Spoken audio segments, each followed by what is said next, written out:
sa mga kasamahan driller namin dyan, ito po yung palatandaan na malakas na yung nabal sa ilalim ng lupa. Ayan na po yung kulay ng tubig. Medyo mablue na siya.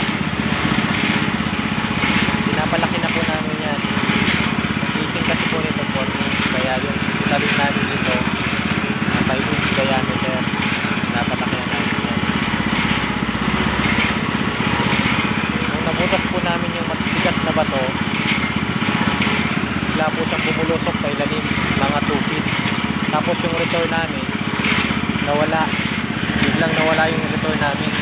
Hindi namin kayang igiban, maski ilang gram na yung igib namin dito, at kayang-kaya niya yung ubusin. Buti na lang at bumaha ngayon dito sa amin. Yan, dati malakas yan, ngayon medyo mahina na yung ulan.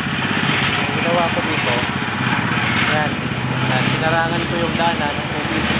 Pinapunta ko doon sa return namin para masuplayan yung aming drilling. Kung hindi yan, kung wala yan tubig, hindi bumaha, hindi namin yan kayang suplayan ng tubig dito.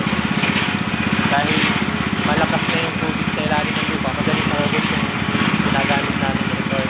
Kaya sana malakas na yung tubig dito. Yan yung palatandaan mga ka-driller